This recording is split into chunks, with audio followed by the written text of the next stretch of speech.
Welcome, everyone. So George has already started that we have made many promises actually in agri-food digitalization. And already we can see some facts that not some promises are fulfilled. Not everything is going how we pretended it would, but the good news is even though agri-food sector is least digitalized sector in the world, we probably do not have to prove ourselves anymore that we need digitalization. Now COVID has helped us to show that digital could be valuable. So right away, I would like to go to Claudia. You come from different organizations, EAT Food Hub, and of course, EDIG. So how do you see as a hub and EDIG digitalization in agri-food sector? What is the value? Or do you agree with some points that George has made, or maybe disagree? So first, thank you for the invitation. Is it working? Yeah, perfect. I think George covered a lot of the promises we have been making and the parameters that we are assessing. So coming from, so we are EIT Food Hub in Portugal. We are also a core partner in the Digital Innovation Hub in Portugal. So we are trying to build bridges between these kind of activities. I see that I come from the Mediterranean region, and Mediterranean countries are the ones that are expected to suffer first from the most dramatic changes regarding climate change. So at the same time, most of our regions rank first in, for example, the age of the farmers. So these are all aspects that make us position as one of the regions that have to evolve faster in order to circumvent the effects of climate change. So we see digitalization as a very, very promising strategy. Because, for example, I can give you a number that is very, very scary. So if you think about water consumption in Portugal, approximately 78% of our water goes into agriculture. This is a very dramatic number. It's above the average of Europe. And even in Europe itself, it's very, very dramatic numbers. It's very high. So we are in deep need of this kind of technology that provide a more global approach to the problem. So of course it's region specific, but as George said, we need to come up with very global and integrated solutions. Let's not make another app for irrigation, but let's make maybe systems based on satellite analysis, soil health, that enables us to understand why are we irrigating so much, what are the real needs for our practices for our farmers. Oh, thank you so much, Claudia. Indeed, as you said, now we are not talking anymore about apps. We are talking about the digital systems. We're talking about digital economy and what is the purpose about that and what we want to achieve. So I would like to turn to Evangelia. You come from DG Agri. So as from European Commission point of view, you are the top ones creating the policies, right? And seeing the value. So how do you see on the points of what George has made, do you see it the same way? Because we can find, as George said, we can find many apps or many even different platforms nowadays we can see, but they do not have much of the collaboration or much of the data exchange. So how European Commission sees this? Yes. I don't know if it works. Yep. Yeah, perfect. So just first to thank you also for the opportunity to be here. And it's really nice to participate in this discussion, which is really promising for the sector. And indeed, George actually underlined very interesting points. And from the Commission side, for sure, the digital transformation of agriculture is happening, and it is shaping right now. And it is one of our core important points under the Common Agricultural Policy that starts shortly in 2023. So we see it, digitalization and innovation, we see it as a cross-cutting objective. It is an horizontal objective that needs a comprehensive approach, needs systems, so that we boost the digitalization uptake, but of course, targeted on specific needs. So for the first time, the member states have actually elaborated within their CAP plans digitalization strategies, digitalization and innovation strategies. They were asked to elaborate, find synergies between systems and what could be actually done not only for agriculture, but also for rural areas to boost the digitalization. For that, member states had in their hands several measures, several tools, from investments, from supporting eco schemes, because there are several member states that have promoting precision farming techniques under eco schemes. They are using trainings and skills interventions. Also advisory services, which is something that is mandatory for the member states to offer on digital matters. And of course, they have to have a functional AKI system, the Agricultural Knowledge and Innovation System. So they have also elaborated on innovation strategies that lead to new governance of innovation. So I can name other elements, for example, the mandatory use of farm sustainability tool for nutrients, which is also mandatory for the member states, and also the administration system of the authorities, the Ajax system, which is actually the system that manages the payments, but also monitor all the activities on the ground, which is a very important source of good quality of data, mainly for land management and also for livestock monitoring. So I think I have made a bit the tour of what is happening under the CAP, and we can all see that we need a comprehensive approach. It's not one point. We need to connect the dots. Member states need to connect the dots. You Commission needs to connect also the dots. Okay, thank you so much. That's a good point, Evangelia. And I would like to ask Andy, you come from a little bit different organization. It's not quite private capital, it's not quite European Commission. So if you could elaborate a little bit how EIT Food handles this topic, digitalization. Sure. Thank you for the question. I think it's very relevant. And so we have different focus areas, right? So in order for us, so what we do as an organization is we fund projects that aim to transform the food system in Europe. And in order to make it more tangible, as Augusto said, to take off the jackets, we actually said we have to have certain focus areas that then help us to articulate better challenges that we put out to the world, right? To come up with great solutions. And if solutions are great, we then fund them. One of those focus areas is digitalization of the food system. It's a cross-cutting one. We have many others: sustainable agriculture, sustainable aquaculture, targeted nutrition, etc. But digitalization is a very key one. And I think it's important in our minds, we actually differentiate a little bit, and Evangelia already mentioned that, which I'm glad about, which is the needs. So, and when we're talking mostly about enabling business through digitalization, but there's also a piece around consumers that I think I want to throw into this discussion. And the reason is this. So there is a very big piece. It's also one of our impact factors. So we owe to the citizens of Europe to help to boost their trust in the food system. And one such ways is through traceability, right? So for the consumers to know where that product actually comes from if there's ever a food issue. And so there are many different technologies to which this can be done. There could be blockchain, there could be others. There are also other, I think, knock-on effects, for example, standardization of data, so it's something I think that's also quite relevant.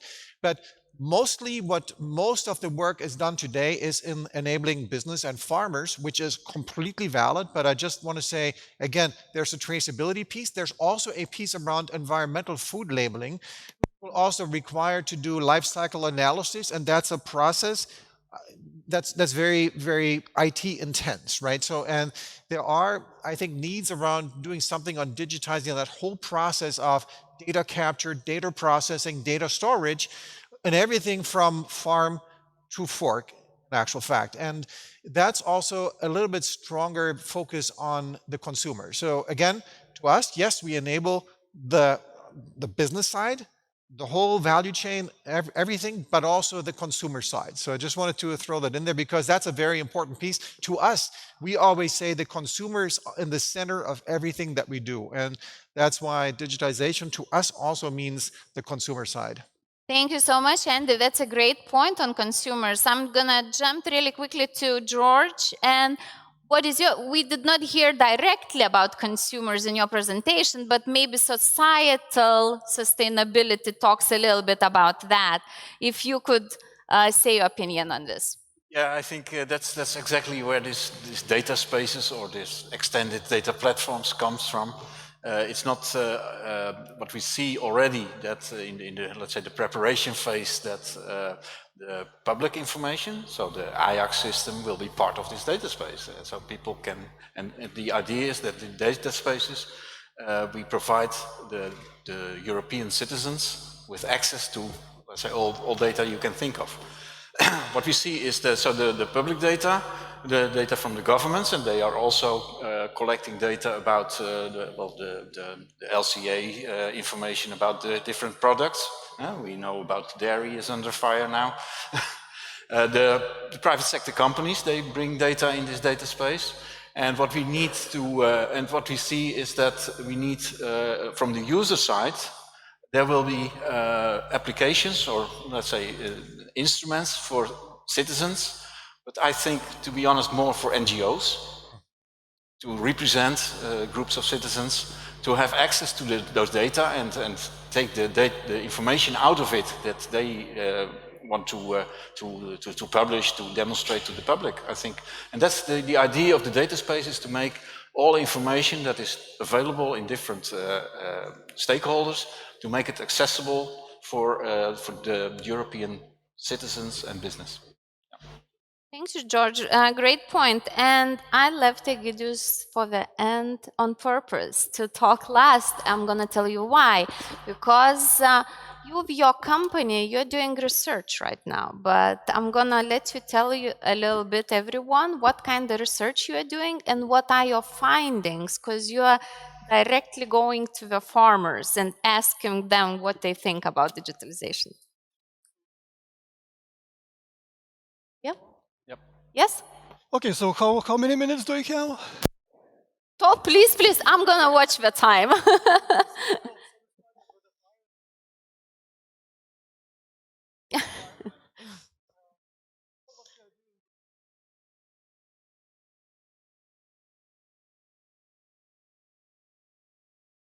So it's construction, retail, textiles.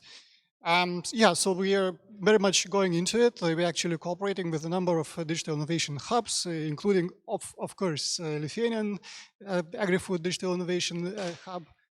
And well, indeed, I mean, when being here today and listening to the all the good, interesting things being said here, I think. Well, what we are doing, we are going into the field, and we are talking with the with farmers, for example, but not only them, because for us, so we are working at the industry level. So for us, as companies are also very much of interest. So it's really important to kind of, once we discuss digitalization, to really also understand how we think and to really be able to look at this with clear eyes. And obviously, we are facing all kinds of challenges. And what was interesting for us, indeed, so we tried to establish what's the current state of play, for example, in Lithuania, and we already see that those digital technologies are being used. It's just a question, what kind of technologies? And obviously, when it comes to operationalizing things and doing research, so often researchers start with things like, do we have a website? Do we have social media presence? Because those are kind of technologies as well. But if you look into some more interesting technologies, we also find, for example, that quite a number of those guys are already using enterprise planning systems, CRMs, even Internet of Things also is being used. Not that much as like, let's say, Lithuania, 20 to 25%. But then when you go into even more sophisticated technologies, robotics, for example, artificial intelligence, here you are kind of talking up to 10%. And so when you are thinking, why, what's happening? Obviously, there are all kinds of issues. I don't really want to spend all the half an hour talking on this. But one thing, kind of also as a reflection to what has already been said here, so it's often we kind of assume that digital is good. We kind of assume that obviously digital has promise, and sometimes it's not necessarily that this promise is being fulfilled, at least in a short term. But from the perspective of those guys in the field or guys doing manufacturing, well, for them, the question is, does it make a business sense? And so indeed, for them it's important to put things together, to calculate, etc. And when they are thinking about this business sense, there is a huge thing which is uncertainty, right?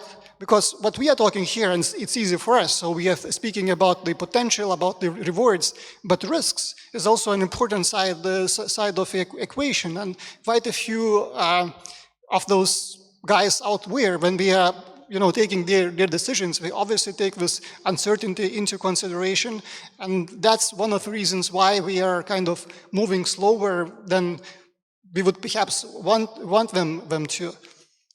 So that's, I guess, one of the points, and of course I could elaborate more and more, but I guess I give the ball back to you. Thank you so much, Egidijus. Yeah, but you made a good point, and right away I would continue asking. So listening to Egidijus, I got into mind this question. So what is a bigger challenge right now? Is it the actual ROI, return of investment of the technology, or the trust of the technology, if we talk about cloud? Yeah.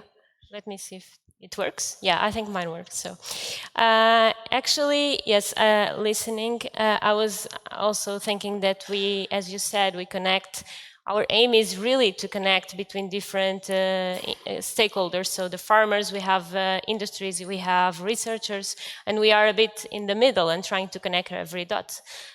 So we also conducted some informal interviews, and actually we got very low numbers of farmers that are actually using technology in their farms. So our number for Portugal, for example, is 8%. So it's very, very low. What is causing this situation? I would add a third thing to your list, actually, Kristina, because it's also a matter of adequacy. So, for example, it's very interesting that some technology generates a very big amount of data, and then we are able to integrate it, and it comes up as a very informative platform. But we need then to be able to make understandable reports, right? Because if we don't translate these to actual practices, then this is, for me, the biggest challenge that I anticipate. Of course, sustainability, economic sustainability is very important, but also if the farmers have to understand, and I'm saying farmers, but could be small to medium enterprises, it can be a lot of entities. They have to understand what value this brings, and it has to be in a language that they understand what they have to do based on the results they have. So what I'm hearing, probably the main points that we need actually to show. So we need large-scale pilots, probably, and we need to talk. We need to have a dialogue. So, Andy, please elaborate a little bit more. So what kind of tools actually ET Food maybe is using to find this right language with the farmers, with the whole stakeholders of the food value chain? What we tend to oh, is it not? Okay, yeah. So, oh gosh, I wish I didn't have this. So We actually, within EIT Food, we have a whole department that is focused on education. And this education has many different dimensions, from university education, so our partners developed the Master of Science in Food Systems because we believe systemic approaches are important, all the way to farmers training in regenerative agriculture, farmers teaching farmers and stuff like that. So I believe in order to create the common language, there needs to be a upskilling of both farmers and every other element of the food chain. I think digitalization without a flanking program of trainings is not quite right. In fact, when I was sitting here and listening, I was actually thinking, I started right out of university, I worked at a computer company called Digital Equipment, and Digital bought a firm called Nolan Norton, who posited that there is no way for any organization to get to a high level of IT without having to go through 3 distinct stages. So in other words, they said, nobody can buy their way out of those stages. You can accelerate faster through them by bigger investments, but you cannot skip them, right? So from initial testing with apps, and George actually mentioned that, the twilight zone, and I'm wondering if there is a prescribed path we can define now. So we don't have it yet, but I'm just wondering if that's possible to say, maybe there's a kind of a 3-stage approach, even for farmers and other players in the food system, to say, what is my prescribed 3 stages that I need to go to in order for me to get that proficiency and to then gain that ROI? Because the ROI doesn't come automatically. It needs to be exploited. It needs to be used by people that know how to do it, right? So, and it's not just enough to give farmers robotics and stuff like that. There's got to be somehow an affinity to using technology on the farm, right? So, and that's what I mentioned earlier also with Generation Z, right? So I think, again, a very important part of it is the whole education piece, and also I think the definition of what are those stages. It could be 3, it could be 4, I don't know, but I think that's also, I think, sorely needed. And I think you're probably working on this, and I'm curious to hear what your thoughts are on it because of the twilight zone. To me, that's the highest level, as you showed. But how do you get there? What are those stages, so the incremental steps on it? Yeah. Is it work? Yeah, I don't have the answer yet. But what last month we started a project specifically on this. Okay. So what we are doing is we are observing initiatives already working in this direction of the twilight zone and looking back how they get there. Then we hope to define some red lines in it. That's okay. This is the type of stages that you have to go through. Intuitively, you start with apps, then you combine them in systems for a company, then more companies, and then the full exposure. But you can see already an enormous difference when you talk about large-scale pilots. It's good to build trust with 10 companies, but then you end up in an enormous challenge when you want to scale up, because then it's open to everybody, and that's the tricky issues that are in it. And so, in a large extent, to my feeling, it is about behavior. That's why we think that we should include the social sciences and legals and all the stuff on that. To have also good governance models to protect the weak part in this. And so it's more I think the stages have to do with comfort zones, something like that. That's the first response. Well, since EU is quite very different, because we have different member states. So, George, how do you think can we create different digital toolboxes for the digitalization, or we can make something one so it could be scaled up? You always have to respect the differences, but you have to look for the commonalities. Where are the things the same? And build upon that. And that's why we have this, let's say, this vision on these hubs. So you can distribute the general concept and adapt it to local situations. It's crucial in Europe. It's crucial. And maybe that's also a challenge for let's say, the multinational operating companies to go into that line instead of pushing everybody in their direction. I would like to ask Evangelia, so you're listening now to different opinions, but what does it come from DG Agri? How do you feel about those digital toolboxes or education? So what is more important? Or maybe you already have some in mind, some 3 steps which should be taken in every member state in order to digitalize? So yeah, it's very interesting actually to hear the views, but I cannot say that there is one priority more important than other. I still believe in what I said before. It's an holistic approach, and we need to tackle at EU level various aspects that actually hinder digitalization. So I will just grasp a bit the point that George refers to right now about the twilight zone and actually the data spaces and what we need to create as a whole. Of course, respecting the differences among farmers, regions, etc. And it's true that lately, under the Digital Europe program, we start the preparation of the common European agricultural data space.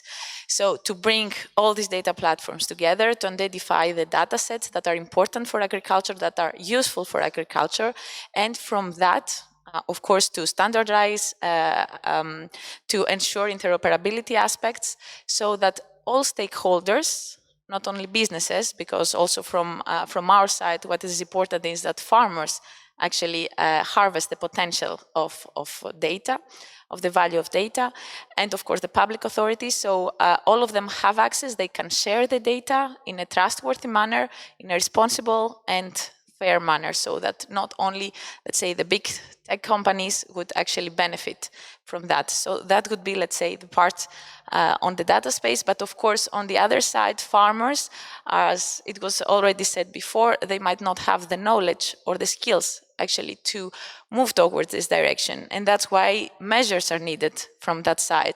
As mentioned before, under the CAP, there are interventions for skills and knowledge. And I think it's very important, the role of advisory services for that. We need to have hubs, advisory services, so that they can actually transfer the knowledge, because technologies are there, but artificial intelligence is there, but it does not mean that we do not need interpretation or to turn the knowledge to wisdom. So I would think that it's not one priority, there are many, and there are many actions at EU level that go towards this direction. One last point is that on the trust in data sharing, because it was also mentioned as a point that hinders actually the digitalization uptake. From that side, at EU level, there are many legislative acts that are coming into place following the adoption of the EU strategy for data. So there is the Data Act, the proposed Data Act, the adopted Data Governance Act. All of them are trying to clarify data governance aspects, and I think this will actually help this landscape of data and help the trust in data from farmers and companies. Thank you so much. I think also that trust is gained with education, talking, dialogue, and education. It's not just going to change overnight. So, but Egidijus, let me ask you, so you mentioned that you're doing this research between different sectors, right? So maybe you can underline what is the biggest challenges for the agri-food digitalization, or maybe there is no difference between sectors. Sorry, I had it. I was sleeping. Well, when it comes to differences between sectors, actually, so we are looking into, well, 5, let's say, traditional sectors. And I wouldn't say that there are like major differences, whether you look at obviously like specific technologies which are of importance. I mean, they might differ between sector, etc. But when it comes to actual challenges, we see so many commonalities. And those challenges, I mean, well, obviously, so for us, the way we kind of structure it, so we kind of, again, challenges, you can look at them from the perspective of those guys who are implementing the whole thing. You can look at this from the perspective of guys, the technology providers, public sector, etc. So again, for us, the most important part to think about challenges was this, let's say, people dealing with it, owners, managers, farmers, etc. And so for them, let's say, one interesting perspective to look is how we respond when you ask them in a survey versus how we respond when you do more of a qualitative approach. And survey is usually very straightforward. So what do you need, what's lacking, etc. So it's funds, it's skills, and it's knowledge. But that's because it's a survey. It's a very structured way of conveying things. And so it's always, I mean, okay, what do you need? What do you lack? First and foremost, money, give me money, then you can do anything with money. But again, for us, I would say it's rather narrow approach. And for us, it's much more interesting to do this more of a qualitative, more in-depth analysis. And this approach actually reveals a lot. Because then people, I mean, here you can think indeed, or speak in terms of trust, for example, or culture, or also business logic, because there you can really hear all kinds of stories. And so someone might tell you that, okay, so I've been doing this for like so many years and it's been working, so why should it change, right? Or you can also hear stories about risks and uncertainties, and especially today, right, with all these crises.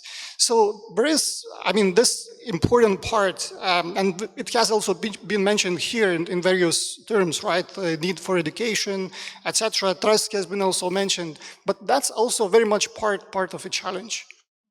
Okay, well, thank you so much, Egidijus. And I'm thinking, listening to you, I got this idea. Now we're talking a lot about the new data space, right? But could it be a new, somewhere in between this, a new business model for farmers in this? How do you see it, Claudia? Do you see it?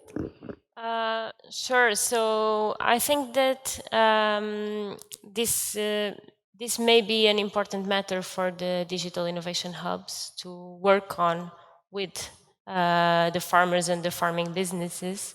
So I'm not sure whether the audience is familiarized what I'm saying, but the idea is really that the farmers can take benefits from this kind of this data that is available at a reduced cost for them. Based on the sustainability economical model of the digital innovation hubs. And this is something we are indeed promoting. I can give you a very short, I hope I'm not starting to be a bit too technical on here, but we are trying to promote like a map, because we truly work with soil health, and so a big part of the health of our soils is on the biodiversity of the soils. So we are aiming at getting a kind of a map of all of our soils in terms of, for example, if a farm has a very, very large land, then we are able to, using our technology to and the available data, of course, to better advise him on the practices, on the crops. So I think in the end, this will be a very, very great opportunity for the farmers as well. Okay, I'm gonna add one more question on top on that. When we talk about digitalization or implementing, especially deep tech, we usually see big farms or large or large corporations quite easily adopting those. But when we discuss about investing for the smaller farms or SMEs, so how we could help those, or is it truly those are the main stakeholders who can benefit out of digitalization? Is it possible for them to benefit? And maybe I will go to Evangelina. How do you see, from your point of view, to who you target first? For example, who should start with digitalization revolution? I think once again the answer I cannot give or prioritize, but small farmers is a core element. We need to actually work with them and to help them find the solutions. Under the Common Agricultural Policy, they have a prominent role. So we need to have targeted measures towards them. First of all, I would like to go a step back and to say, for example, that in many regions, within countries, for example, there are certain lack of basic conditions.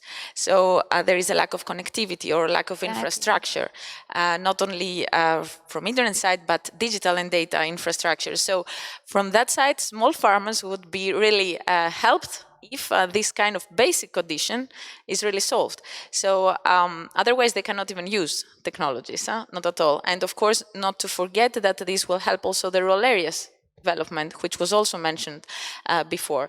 So on top of that, of course, if we talk about investments, then member states should actually target these measures towards small farmers.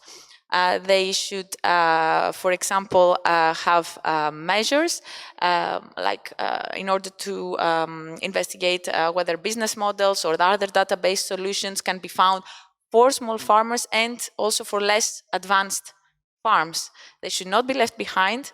And I think to mitigate the digital divide is really essential. And it was something that we specifically asked the member states to elaborate in their digitalization strategies. Thank you so much. And Can I add yeah, sure. add, because, well, I'm not fully agree with you. Good. We're in a panel, right? Now, if you look in other sectors, you see drastic changes in sectors. How our health system is operating currently, how our legal system is operating, digital, and so I think we should consider that the farmer that you talk about, whether it's a big farm or a small farm, they will change. The concept of a farmer will change. I had a lesson learned here in our use case in Lithuania when they were working with drones. And small farmers will never buy a drone, take a course on how to operate the drone and analyze the complex data. They will not do it. So what you see is that new service providers come up and they take over the function that is meant to be done with the drone. So new types of service providers. There's another aspect I mentioned briefly about, let's say, the downsides. What we see is that, and now I'm also reflecting to what was discussed earlier about resilience. Mm-hmm. What we see is that if you look at the big projects, it's robotized, and robots are going through the greenhouses, cows are automatically going to the milking unit, etc. So, but there's a big investment in it, and it's for farming community. It's strange investment. It's strange money. And farmers have survived the last couple of 100 years by family farms. Family farms are resilient. If there's a drought, so if there's a drought in Portugal, they don't invest in a new shed, they skip a year, they don't buy the new tractor, they will do it in a good year. Yeah? So it's fluctuating, and the family is also, let's say, spending less money. If you are depending on foreign investment, you have to pay every year if the crop is doing well or not. They don't care. You have to pay. So there's, in terms of resilience, if there's disasters coming up, I'm afraid that the small farms will be more resilient than the big farms in the end. So that's why we need to think about other models, other, let's say, service providers, so that's how we can bring the digital innovation also to the small-scale farmer, in my opinion. Yeah, please, and I was going to ask you. So there's so much I can talk about right now. So you just triggered so much. But just a couple of things. First of all, on the subject of business models, right? So first of all, the equipment providers and the digital solutions providers also need to think about different business models. And I think you touched on it, right? So for example, if you have someone who has a robotics solution for a farm, rather than selling this, they could say, I can boost your yield by X% and you pay me from the extra yield, right? As an example. So there's that, right? But you also mentioned about a business model for farmers, and is there an ROI in it, right? So, and one of the things I was thinking was, if farmers were to be able to, for example, measure very convincingly soil health, right? So they could maybe get into the carbon credit space at some point, right? Because if they have all the tools, they can actually monetize this. I was also thinking maybe they could monetize the data that they collect, but that's counter to the idea of saying like we all share, right? And then lastly, on this, on the subject of small farms, at AgriFood, we have a concept called test farms. So the farmers, regardless of their size, can make available a part of their agricultural space to innovators that want to test their innovations. It benefits the innovators, obviously, because they can test this, but it also benefits the farmers because they can see what's actually happening. However, to go up one level, I think a lot more needs to be done and probably is done already with farming cooperatives, which are everywhere, right? So they are the ones, I think, that need to take the leadership in really pushing across farms, teaching and stuff like that. And we have, for example, at AgriFood, we have one cooperative called Grupo AN in Spain that has more than 10,000 farms. I think it's even 20,000 farms in it. So I think that's the other player that we need to really think about engaging big time, you know, so the cooperatives. There you go. Thank you for mentioning cooperatives. I think that's a brilliant idea if we're talking about networks of networks. So cooperatives working with cooperatives, connecting together, providing each other services, sharing the knowledge. Knowledge sharing probably wasn't that mentioned a lot today, more about cooperation, but this is very important points. But I would like to turn to our audience. Maybe you have some comments, because we really have experts in the audience. Maybe you agree or disagree. And I see we have a couple of questions here. About the small farms. How relevant is it to small farms? So we talked how relevant is for the small farms, and are there any theoretical calculations on how big a farm, how big the farm should be? So probably, George, that's a question to you. No, it really depends on the business model you apply. If you have business models that farmers pay per hectare or per square meter, it can be a very small farm. Yeah, I would kind of agree to what you're saying. And how do we convince actually companies or farmers to participate if they have caution on digitalization? What are initiatives and benefits from the digital innovation hubs? I think it's going to be quite good discussion in the hall soon on the exact services on the digital innovation hubs, so people could move and listen to that. But the last good question, and could be the finalizing question for us in the panel: how can we expand actually digitalization? How can we make bigger impact? We talk a lot, but do we see certain exact tools, or maybe this network of networks? How do we make this knowledge more shared and change generations? Egidijus? Hard question. Well, that's $1 million question. I don't really have an answer, but what I know based on experience, I mean that the field is so dynamic and the things are changing so fast. So I don't think that there is a panacea. We just have to be open-minded and learn a lot. I'm going to make this question even harder for you, Claudia, now. Thank you. Yeah. Can you name certain steps that needs to, or actions that needs to be taken, you know, in order to make bigger impact for the digitalization to be implemented? I can give the first one and then pass to Andy for the second one. No, I really want to restate the matter of educating, but it's not common, it's not scientific education, but it's building really platforms that are able to be used. So for example, we are working a lot on very short MOOCs, like on regenerative practices, so really speak the language of who we want to really target. I would say this is for sure the first step, because there are a lot of things that we can do, that we can install for sure technologies and very advanced technologies, but we have also to go back to the basics and understand what can be done that really will sustain and then will even positively influence the use of technology. Thank you so much. I'm gonna add extra detail for you, Andy, also. I know that EAT Food invests a lot into startups ecosystem, creating innovation ecosystem. How can startup ecosystems help for the farmers to go more digitalized, or it's not relative?